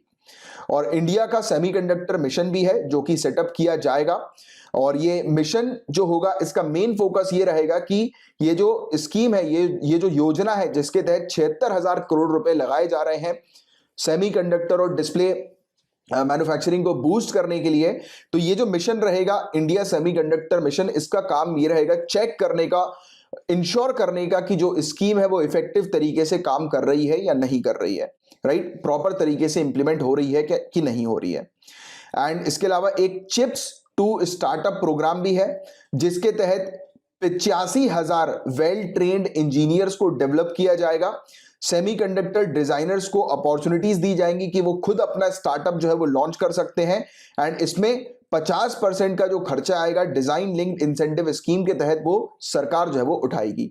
यानी कि आसान और सिंपल शब्दों में सरकार फोकस कर रही है कुल मिलाकर इलेक्ट्रॉनिक सेक्टर को बूस्टअप करने की, और इंडिया को इलेक्ट्रॉनिक सेक्टर के मामले में ग्लोबल हब बनाने की पर फोकस जो है वो सरकार का हमें देखने को मिल रहा है। इस प्रोग्राम का क्या इंपॉर्टेंस है, क्या महत्व है इस कार्यक्रम का, तो स्ट्रेटेजिक महत्व की बात करें तो हमारी कंट्री के अंदर ही अगर इलेक्ट्रॉनिक्स प्रोडक्ट्स बनेंगे, स्पेशली सेमीकंडक्टर्स वगैरह अगर बनेंगे, तो उस पर हम ट्रस्ट कर सकेंगे, तो एक ट्रस्टेड सोर्स हमें मिलेगा। क्योंकि आप जानते हैं चाइना की हरकतें, राइट, चाइना जो है वो आईटी के माध्यम से इलेक्ट्रॉनिक टेक्नोलॉजी की बात करें या इंफॉर्मेशन टेक्नोलॉजी की बात करें, तो इसके माध्यम से जो है वो चाइना क्या करती है, चाइना स्पाई करती है, निगरानी रखती है। आपको एक चीज मैं बताऊं, कुछ समय पुरानी न्यूज है ये 5G टेक्नोलॉजी को लेकर, राइट, तो आप थोड़ा सा रिलेट कर पाएंगे कि इलेक्ट्रॉनिक फील्ड्स में ये ट्रस्टेड सोर्सेस क्यों इतने मैटर करते हैं। गाइस, जिस समय किसी भी पूरे दुनिया भर में किसी भी कंट्री के पास 5G की टेक्नोलॉजी नहीं थी, रेडी टेक्नोलॉजी नहीं थी, उस समय चाइना ने ऑफर कर दिया था कि आप हमसे लो, हमारे पास रेडी टेक्नोलॉजी अवेलेबल है, मतलब आपको सिर्फ हमसे कॉन्ट्रैक्ट करना है एंड हम आपके पास आकर पूरे इक्विपमेंट जो है वो लगा देंगे। उस कंपनी का नाम था हुआवे, बट हम लोगों ने और दुनिया की बहुत सारी कंट्रीज ने उसको रिजेक्ट कर दिया, चाइना के इस प्रपोजल को। क्यों किया? क्योंकि सभी लोग जानते हैं कि चाइना स्पाई करती है, निगरानी रखती है। सभी को डर था कि अगर ये 5G टेक्नोलॉजी हम अगर चाइना से लेते हैं, हुआवे कंपनी की लेते हैं, तो बड़ी दिक्कत जो है वो हो सकती है, मतलब कि एक कंट्री की जो सिक्योरिटी है उस पर बड़ा खतरा जो है वो हो सकता है, क्योंकि चाइना जो है वो अपनी कंट्री में बैठे बैठे अपने इक्विपमेंट्स के माध्यम से निगरानी रख सकता है। आप खुद समझिए, अगर आप कोई ऐसा नॉन ट्रस्टेड अगर अपने पास डिवाइस रखते हैं, जैसे आप कल को IAS IPS ऑफिसर बनेंगे, तो ये तो बहुत जरूरी है, और ये चीज आपके लिए अभी से बहुत ज्यादा जरूरी है कि कोई भी अगर हम डिवाइस लें तो बहुत सोच समझ के लें कि भाई वो कौन सी कंपनी का है, क्या है। कई बार क्या होता है, आपको नहीं पता कि आप उस डिवाइस को यूज कर रहे हो, और क्या पता आपकी जो इंफॉर्मेशन है, आपकी बातचीत है, आपकी जो फोटोज है, आपकी जो पर्सनल स्पेस है, कहीं उसमें ना खतरा पड़ जाए, मतलब आपकी प्रिवेसी पे ना खतरा पड़ जाए, राइट। तो ये चीज देखी जाती है। तो स्ट्रेटेजिक पॉइंट ऑफ व्यू से ये बहुत ज्यादा जरूरी है कि इलेक्ट्रॉनिक्स प्रोडक्ट्स हमारी कंट्री के अंदर बने, क्योंकि आईटी इंफॉर्मेशन टेक्नोलॉजी की बात करें और स्पेशली इलेक्ट्रॉनिक्स की अगर बात करें, तो ये सेक्टर बहुत तेजी से आगे बढ़ रहा है, ग्रोथ कर रहा है। तो इसमें ट्रस्टेड सोर्सेज का होना बहुत ज्यादा जरूरी है। This point should be noted, and इस पॉइंट को आप मेंस पे जरूर उपयोग करिएगा, राइट, कि सिक्योरिटी पॉइंट ऑफ व्यू से ये बहुत ज्यादा इंपॉर्टेंट है ये प्रोग्राम, राइट। इसके अलावा इंश्योर करना डिजिटल सॉवरेनिटी ऑफ इंडिया की को, कि हम अगर कोई डिजिटल इक्विपमेंट्स अगर खरीद रहे हैं, राइट, तो उसके ऊपर पूरी तरह से सॉवरेनिटी इंडिया की होनी चाहिए, कोई आउटसाइडर की नहीं होनी चाहिए। अगर आउटसाइडर की होगी तो ऑब्वियस ही बात है, द सेम थिंग, ट्रस्ट का इशू हम लोग को देखने को मिलेगा। और दूसरी बात, कई केसेस में लेट्स से कि आपने किसी कंट्री के ऊपर आप डिपेंडेंट हो गए, राइट। अब हमारे पास इतनी बड़ी पॉपुलेशन है, सेकंड मोस्ट पॉपुलस कंट्री है, हम पॉपुलेशन के मामले में दूसरे नंबर पर आते हैं। इवन काफी सारे साइंटिस्ट रिसर्चर का कहना है कि 2030 के बाद जो है हम सबसे मोस्ट पॉपुलस कंट्री बन जाएंगे, चाइना को सरपास कर जाएंगे, राइट, पॉपुलेशन के मामले में। तो हम ऑलरेडी काफी पॉपुलेटेड कंट्री है हमारी, मतलब हमारे पास काफी सारे यूजर्स हैं, एक बड़ा हमारे पास मार्केट है, राइट। अब अगर हम किसी दूसरी कंट्री के ऊपर डिपेंडेंट होते हैं अपने इलेक्ट्रॉनिक प्रोडक्ट्स के लिए या किसी पर्टिकुलर प्रोडक्ट्स के लिए, अगर हम आत्मनिर्भर नहीं है, सेल्फ रिलायंट नहीं है, तो कल को वो कंट्री अगर हमसे कॉन्ट्रैक्ट जो है वो तोड़ ले या हमें सप्लाई करना बंद कर दे, तो it will be very difficult for us की चीजों को मैनेज करना। क्योंकि अगर हम एक कंट्री के ऊपर टोटली डिपेंडेंट हो जाएंगे हमारे सभी के सभी इक्विपमेंट्स के लिए, इलेक्ट्रॉनिक प्रोडक्ट्स के लिए, तो that will become very difficult for us. या फिर जैसे कोविड-19 की स्थिति हमें देखने को मिलती है, जिस दौरान लॉकडाउन लग गया था, सप्लाई चेन जो है वो डिसरप्ट हो गई थी, तो वैसे ही अगर कुछ होगा और कल को हमें अगर रिक्वायरमेंट पड़ गई इलेक्ट्रॉनिक प्रोडक्ट्स की और हम एक कंट्री के ऊपर डिपेंडेंट और सप्लाई चेन डिसरप्ट हो गई, तो भी हमें नुकसान होगा। तो it is very important for us कि हम खुद ही जो है वो उसकी मैन्युफैक्चरिंग करें। तो ये आत्मनिर्भर भारत मिशन जो है हमारा, उसको भी सपोर्ट करती है production linked incentive schemes, right. तो ये चीज भी आपको थोड़ा सा ध्यान में रखना है। और इससे और क्या फायदे होंगे, इस स्कीम के जॉब्स क्रिएट होंगी। बताया जा रहा है कि 35,000 हाई क्वालिटी डायरेक्ट जॉब तो मिलना ही मिलना है और 1 लाख इनडायरेक्ट जॉब जो है वो लोगों को मिलना पक्का है। तो ह्यूज एम्प्लॉयमेंट जनरेट करने की कैपेसिटी रखता है ये प्रोग्राम। और इंडिया का क्या पोटेंशियल है इलेक्ट्रॉनिक्स मैन्युफैक्चरिंग के अंदर, तो इंडिया ने ऑलरेडी पिछले 7 सालों में इलेक्ट्रॉनिक मैन्युफैक्चरिंग को बढ़ाकर $75 बिलियन कर दिया है, राइट। और एक्सपेक्टेशन ये है कि अगले 6 सालों में ये $75 बिलियन से हमारा शेयर $300 बिलियन का होने वाला है, राइट। तो ह्यूज पोटेंशियल है इस सेक्टर में। एंड इस सेक्टर में हमें देखने को मिल रहा है कि फॉरेन डायरेक्ट इन्वेस्टमेंट भी लगातार बढ़ रहा है। इसने 1.67 लाख करोड़ रुपीस की एफडीआई को अट्रैक्ट किया है और प्रोडक्शन की जो वैल्यू वर्थ है वो 9.50 लाख करोड़ रुपीस की बताई जा रही है। तो ह्यूज अमाउंट में एफडीआई और प्रोडक्शन को हम लोग ने बूस्ट किया है, राइट। तो ये चीज यहां पर देखने को मिल रही है। इसके अलावा production linked incentive scheme electronic manufacturing के लिए 1 अप्रैल 2020 से ऑलरेडी जो है वो शुरू हो गई है। ये नेशनल पॉलिसी ऑन इलेक्ट्रॉनिक के पार्ट के तौर पर हमें देखने को मिल रही है। हमारी कंट्री के अंदर डोमेस्टिक मैन्युफैक्चरिंग यानी कि हमें इलेक्ट्रॉनिक्स की फील्ड में आत्मनिर्भर बनाने के लिए ये प्रोडक्शन लिंक्ड इंसेंटिव जो है वो हमने ऑलरेडी शुरू की हुई है। और इस स्कीम के क्या फीचर्स हैं, तो इसमें इंसेंटिव जो है वो 4 से 6% तक प्रोवाइड किया जाएगा सेल्स पर, राइट। कि जो भी कंपनी अगर सेल्स करती है ज्यादा मात्रा में, भारी मात्रा में, तो 5 सालों के पीरियड में उनको इंसेंटिव जो है वो प्रोवाइड किया जाएगा ऐसी कंपनीज को, राइट, ऐसी इंडस्ट्रीज को, राइट। कि जैसे कि वो ज्यादा से ज्यादा इलेक्ट्रॉनिक प्रोडक्ट्स मैन्युफैक्चर करें, ज्यादा से ज्यादा इलेक्ट्रॉनिक सेक्टर के अंदर अपना इन्वॉल्वमेंट जो है वो डालें। और स्कीम इंप्लीमेंट की जा रही है प्रोडक्शन लिंक्ड इंसेंटिव स्कीम एक नोडल एजेंसी के माध्यम से, जो कि प्रोजेक्ट मैनेजमेंट एजेंसी के तौर पर एक्ट करेगी। और इसका काम यही होगा कि सेक्रेटेरियल, मैनेजेरियल और इंप्लीमेंटेशन सपोर्ट जो है वो प्रोवाइड कराए। और जो भी ministry of electronics and information technology, जो मीटी जो हमारी मिनिस्ट्री जो है, वो समय समय पर जो भी टास्क असाइन करे इस नोडल एजेंसी को, तो इसका कार्य वो होगा कि मिनिस्ट्री के ऑर्डर को फॉलो करते हुए टास्क जो है वो कंडक्ट करना, राइट। तो ये चीज हम लोग को बेसिक्स ही देखने को मिल रही है। तो ये था गाइस पूरा ओवरऑल टॉपिक। मैं उम्मीद करता हूं बहुत अच्छे से ये टॉपिक आपको क्लियर हो गया होगा। बाय द वे, आप लोग जानते तो हो ना कि सेमीकंडक्टर होता क्या है? बताइए जरा मुझे नीचे कमेंट बॉक्स पर लिखकर कि सेमीकंडक्टर एग्जैक्टली है क्या और इलेक्ट्रॉनिक प्रोडक्ट में इसका उपयोग कहां पर होता है। मैं एक आपको छोटा सा हिंट देता हूं। आपने अगर कंप्यूटर का मदरबोर्ड देखा होगा या किसी भी पर्टिकुलर इलेक्ट्रॉनिक डिवाइस का, फोन वगैरह का मदरबोर्ड, यानी कि वो ब्लू कलर की या ग्रीन कलर की जो चिप होती है वो देखी होगी, तो उसमें आपने बीच बीच में काले काले कलर के वो चीज देखे होंगे, कुछ मटेरियल्स देखे होंगे जो आपस में कनेक्ट करते हैं पूरी चिप को। तो एक छोटी सी हिंट है, इस हिंट का यूज करो, दिमाग लगाओ और थोड़ा सा बताओ नीचे कमेंट बॉक्स पर मुझे लिखकर, राइट, कि what do you mean by semiconductors, कि ये सेमीकंडक्टर्स होते हैं। बहुत बेसिक सी चीज है, सिलिकॉन के जो है ये जनरली बनते हैं, बट मैं चाहूंगा कि इसका आंसर जो है वो आप प्रोवाइड कराएंगे। गाइस, अभी एक इंपॉर्टेंट मुद्दा जो है वो सामने आया है। इंडिया और रशिया ने ब्लॉक कर दिया है एक प्रपोजल को, जिसके तहत अलाउ किया जा रहा था यूनाइटेड नेशन सिक्योरिटी काउंसिल को कि क्लाइमेट से रिलेटेड मुद्दे पर यूनाइटेड नेशन सिक्योरिटी काउंसिल जो है वो विचार विमर्श करे।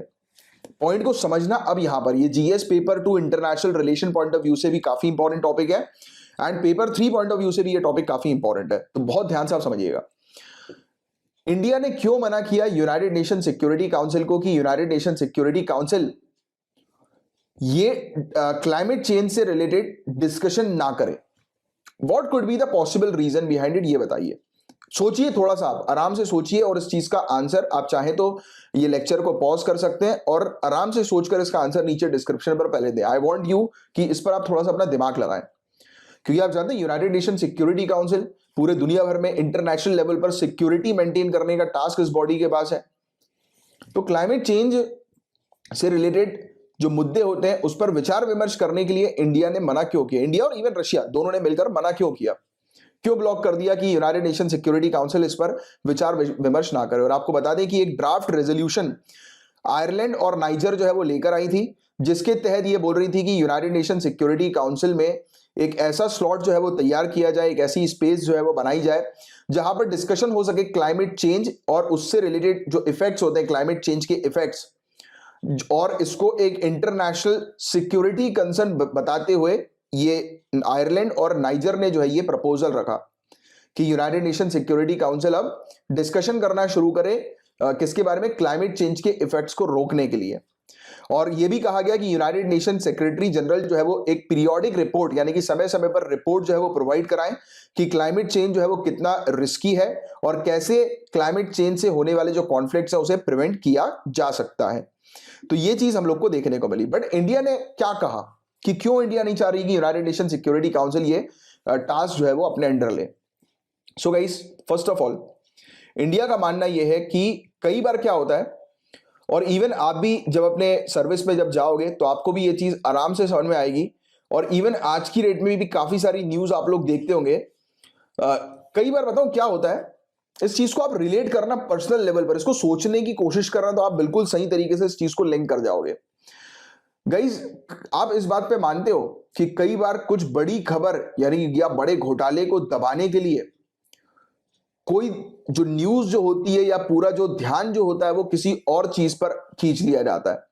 जैसे कि जादूगर का काम होता है, राइट। जादूगर लोग क्या करते हैं कि उनको जादू एक हाथ पे दिखाना है, राइट, यानी कि उनकी ट्रिक इस हाथ पे, यहां पर वो कुछ कर रहे हैं, राइट, बट वो ऑडियंस का ध्यान जो है वो कहीं और खींच लेते हैं, राइट, कि ये देखो ये क्या चीज है, राइट। तो ऑडियंस उसमें लगी रहती है, पूरी ऑडियंस का ध्यान उस तरफ है, और जादूगर ने ट्रिक जो है वो इस हाथ पे कर दी, राइट। मतलब उसने जो बोलते हैं ना कि जादू जो है वो हाथ की सफाई है, तो बस उसने आपका ध्यान कहीं और जो है वो फोकस करवाया और उसने जादू कहीं और कर दिया। मतलब फिर वापस आप वहां पे आओगे तो आप शॉक हो जाओगे कि अरे यार ये कैसे कर दिया उसने, तो उसको वो टाइम मिल गया।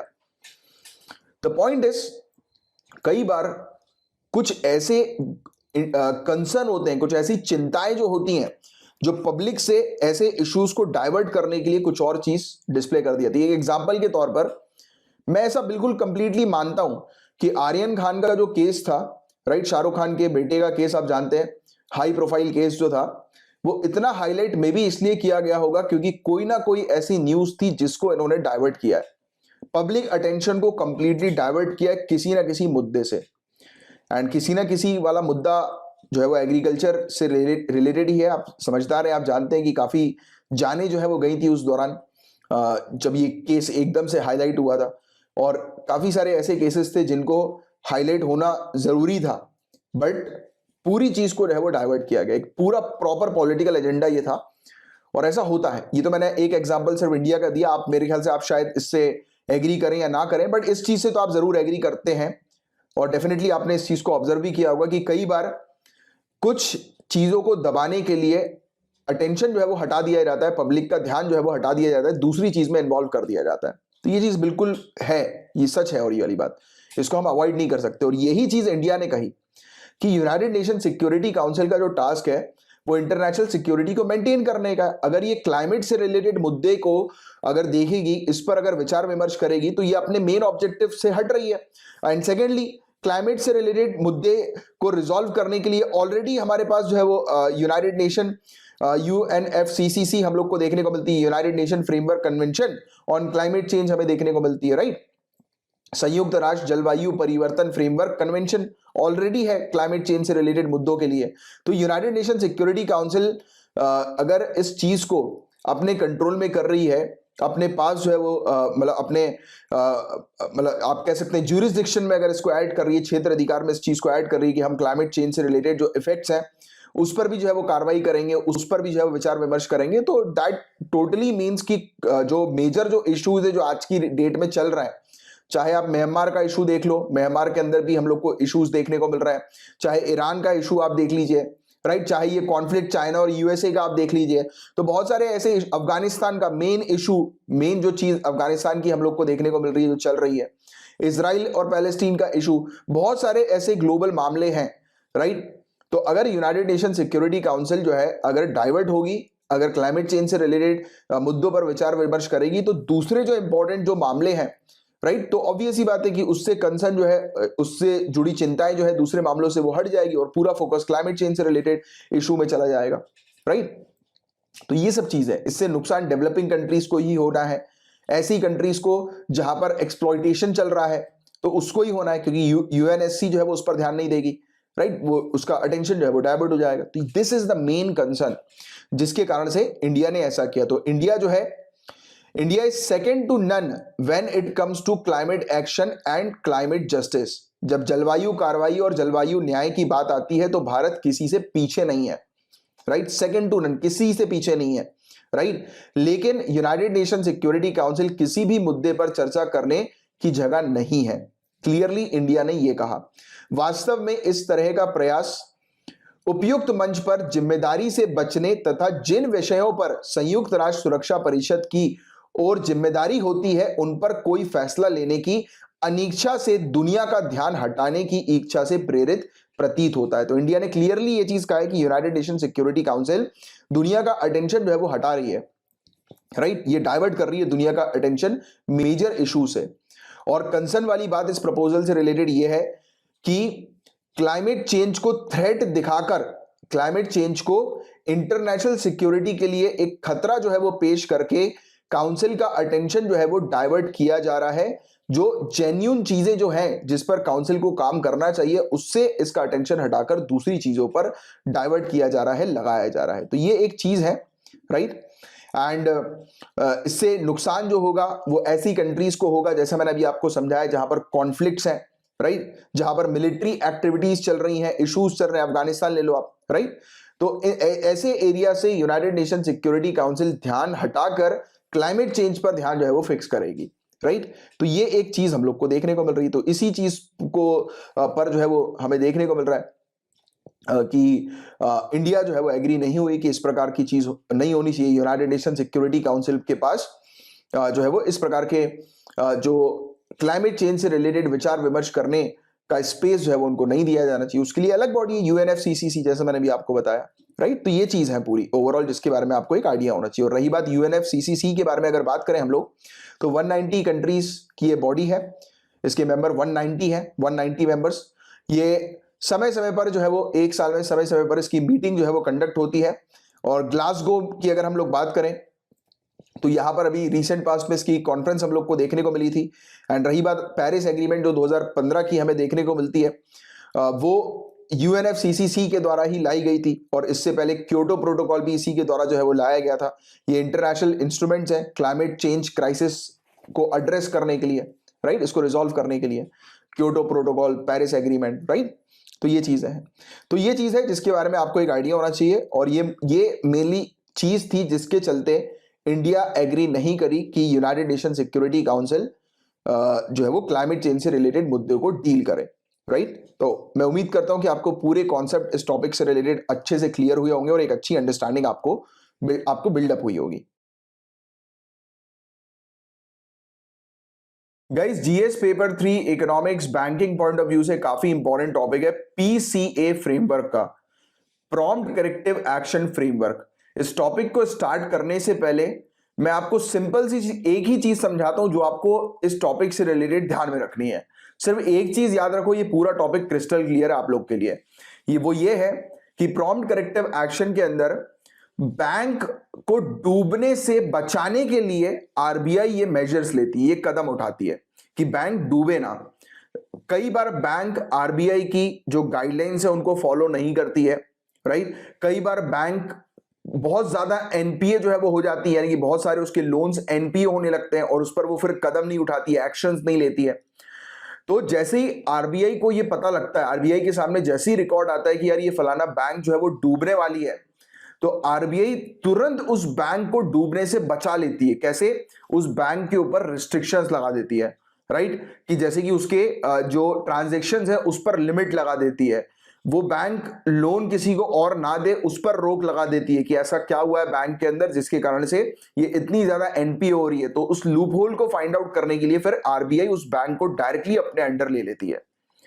जनरली देखिएगा इस बैंकिंग सिस्टम किस प्रकार से काम करता है, हमें पता है कि सभी बैंकों की बैंक जो है वो आरबीआई है, आरबीआई सभी बैंकों के पापा है राइट।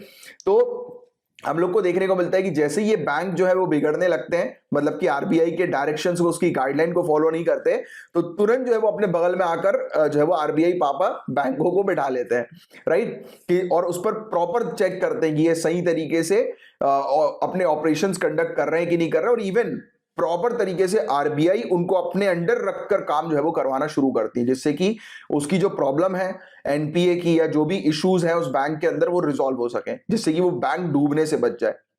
तो आरबीआई इस टूल के माध्यम से, आप सिंपल सी चीज ध्यान में रखो, prompt corrective action framework, PCA framework, इस टूल के माध्यम से आरबीआई बैंक को डूबने से बचाने का काम करती है, राइट, कि जिससे कि वो बैंक जो है वो डूबे ना, क्योंकि अगर बैंक डूबती है तो बैंक में क्या है, लोगों का पैसा है, और बैंक अगर डूबेगी तो लोगों को बैंकिंग सिस्टम से डर लगने लगेगा, बैंकिंग सिस्टम से ट्रस्ट उठ जाएगा, विश्वास उठ जाएगा लोगों का।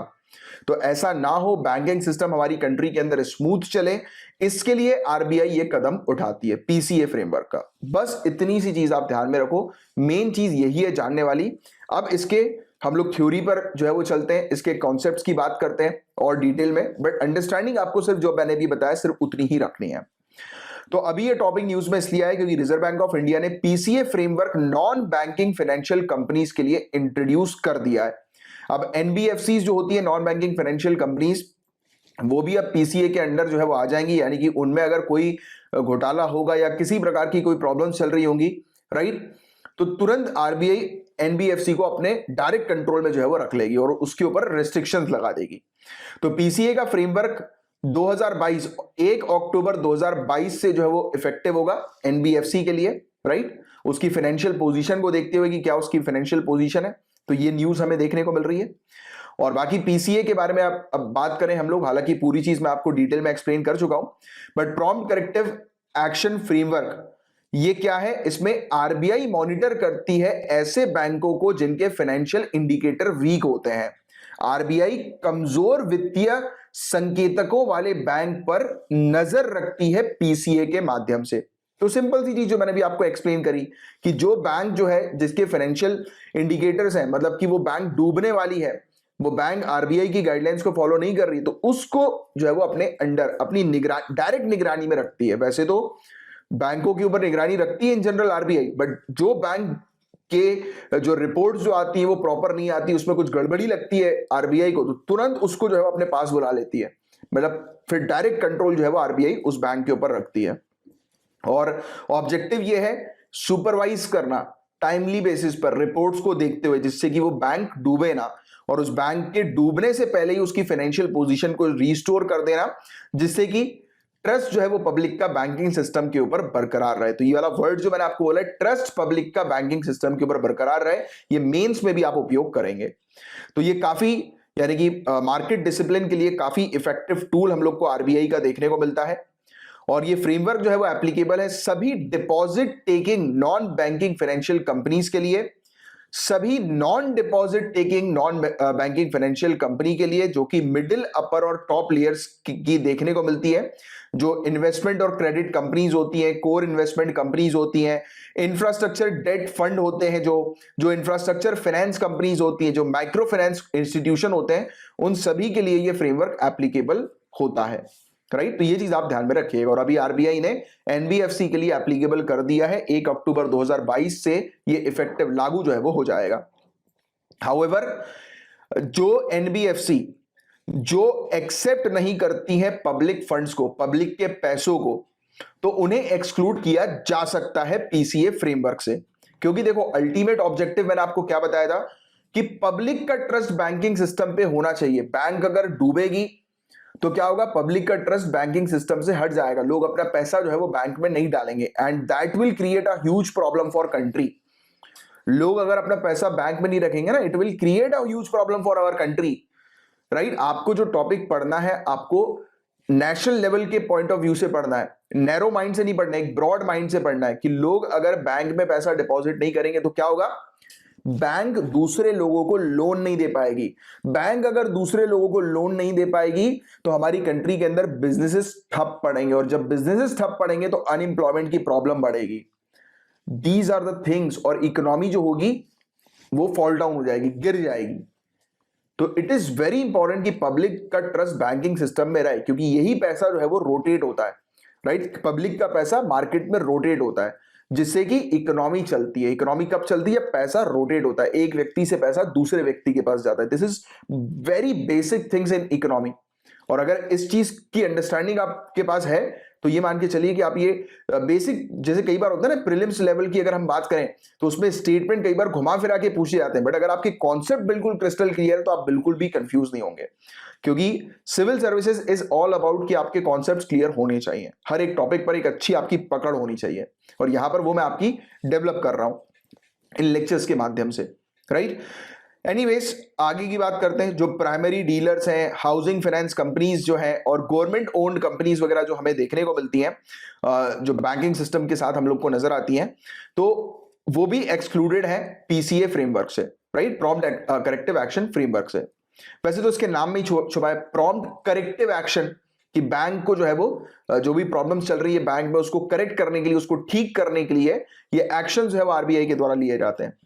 अब क्या क्या इंडिकेटर्स होते हैं जिसके तहत पीसीए फ्रेमवर्क जो है वो लागू हो जाता है? तो सेंट्रल बैंक ट्रैक करती है, कुछ इंडिकेटर्स को चेक करती है बैंक के अंदर कि बैंक का capital to risk weighted asset ratio क्या है। अब इसका क्या मतलब हुआ कि बैंक के अंदर, जैसे कि बैंक ने लोन दिया, ठीक है, अब लेट्स से कि बैंक ने मान लेते कि एक व्यक्ति को हाउस लोन दे दिया। अब बैंक ने लोन दिया उसको 1 करोड़ रुपए का, बट एक्चुअल जो मार्केट वैल्यू है इस प्रॉपर्टी की वो 60 लाख रुपए। मतलब कि भाई आप 1 करोड़ का लोन दे रहे हो और 60 लाख रुपए प्रॉपर्टी की वैल्यू है, मतलब आप तो लॉस में जा रहे हो, कल को वो लोन वापस नहीं आएगा तो आपको तो सीधे सीधे 40 लाख का फटका है। बात समझ रहे हो कि नहीं? तो ये चीज चेक की जाती है। Tier 1 ratio, net non performing assets, इसमें नॉन परफॉर्मिंग इन्वेस्टमेंट्स कितने, ये सब चीजें देखी जाती है। मतलब कुल मिला के लॉस वाली चीज है कि कौन से ऐसे इंडिकेटर्स हैं जिसके कारण बैंक को लॉस हो रहा है, तो उसको मेनली चेक किया जाता है, राइट? तो ये सब थ्योरेटिकली ये सब चीजें आपको याद रखने की जरूरत नहीं है, मेनली अंडरस्टैंडिंग आपको बिल्डअप रखनी है, राइट? कि मेन पर्पस क्या है कि पब्लिक का विश्वास होना चाहिए। ये लिख दो अगर आप अपने मेंस में अगर इस टाइप का क्वेश्चन आए तो मजा आ जाना है। और बाकी प्रीलिम्स लेवल के लिए इंडिकेटर्स थोड़ा सा ध्यान में रखना, CRAR, right? Capital to risk weighted asset ratio, tier 1 ratio, net non performing assets, और इसमें नॉन परफॉर्मिंग इन्वेस्टमेंट्स को भी इंक्लूड किया गया है। और टीयर 1 रेशियो में आप तो देखो एनपीए तो आपको पता है नॉन परफॉर्मिंग एसेट क्या होता है, कि वो बैंक का लोन जो है वो वापस नहीं आया, that is NPA. But tier 1 ratio क्या है? तो सिंपल सी चीज, इसको भी समझ लो अभी के अभी, जिससे कि बाद में कोई कंफ्यूजन ना हो। टीयर 1 रेशियो का मतलब सिंपल सा ये है कि जैसे कि बैंक के अंदर काफी सारे लोग जो होते हैं वो बैंक के शेयर खरीदते हैं। जैसे आप शेयर मार्केट में आपने भी किसी ना किसी बैंक पर पैसा शायद लगाया होगा, या आपके रिलेटिव ने लगाया होगा, या आपको शायद पता होगा कि इस प्रकार से बैंक के भी शेयर्स वगैरह मार्केट में अवेलेबल हैं, राइट? अब होता क्या है, लेट्स से कि बैंक को अगर लॉस हुआ तो किनका लॉस हो रहा है? शेयर होल्डर का लॉस हो रहा है, जिन्होंने पैसा लगाया। मतलब कि बैंक के पास एक कैपिटल, एक ऐसा रिजर्व भी है जो कि किसका है? शेयर होल्डर्स का है। तो ये भी चेक किया जाता है कि अगर बाय चांस बैंक को लॉस हो रहा है तो इनके पास इतना कैपिटल है कि नहीं उस लॉस को बियर अप करने का, पब्लिक फंड वाले लॉस को बियर अप करने का, डिपॉजिटर के लॉस को बियर अप करने का। इस चीज को चेक किया जाता है। तो ये टीयर 1 रेशियो को चेक किया जाता है। मैं उम्मीद करता हूं कि ये सब कॉन्सेप्ट आपके अच्छे से क्लियर हो रहे होंगे।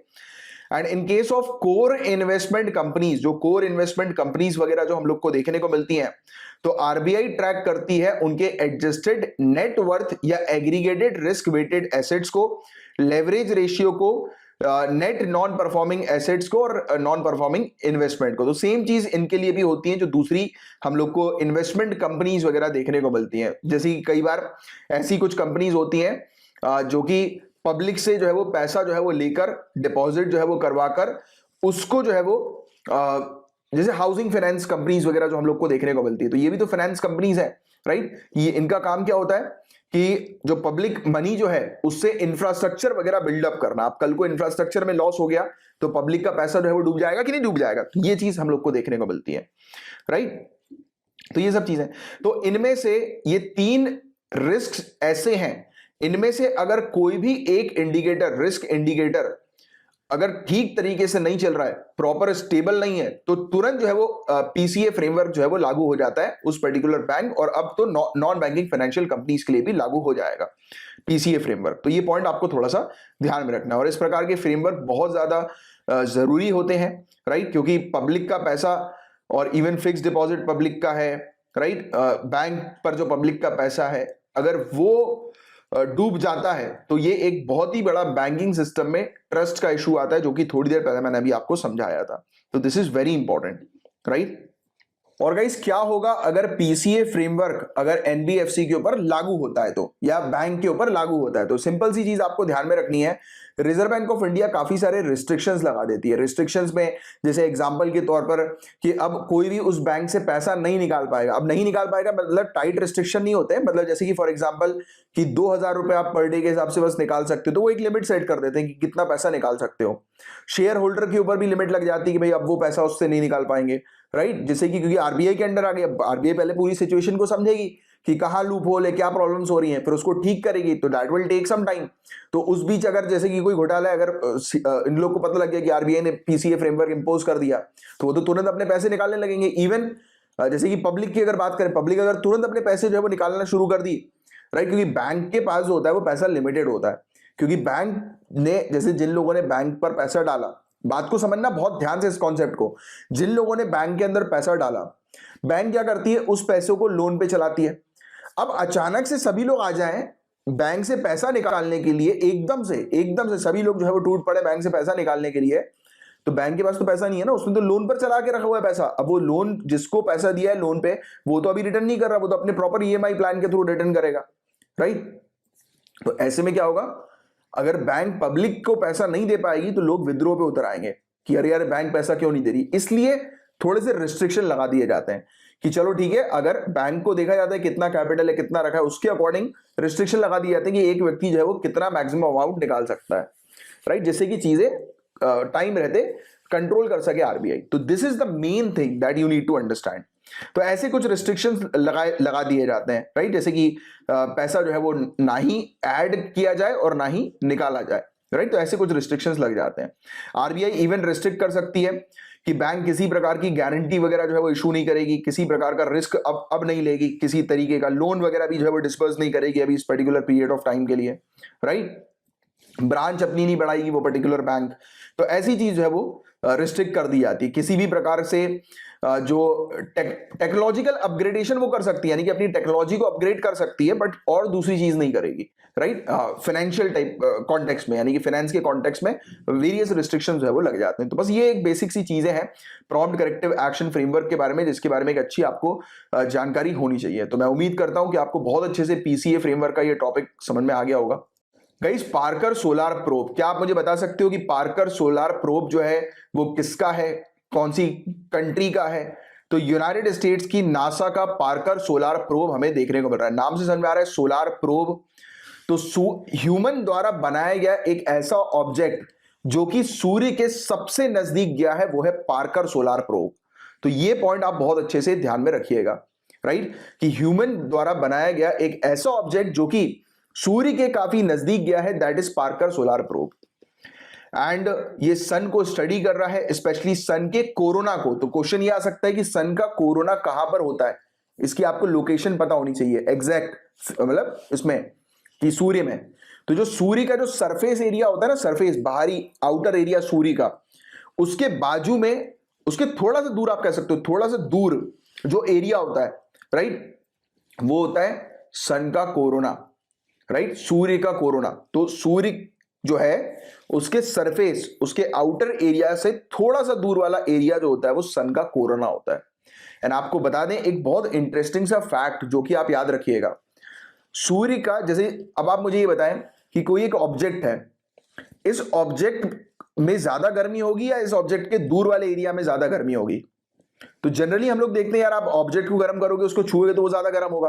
तो जैसे एक एग्जांपल लेते हैं, जैसे आपने दूध को गर्म कर रहे हो, ठीक है, दूध को गर्म कर रहे हो, राइट। तो उसका जो बर्तन है जिसमें आप दूध को गर्म कर रहे हो, आप उसको टच करते हो तो एकदम से ज्यादा गर्मी लगती है, या उसके बाहर वाले एरिया को ऊपर से टच करते हो तो गर्मी लगती है?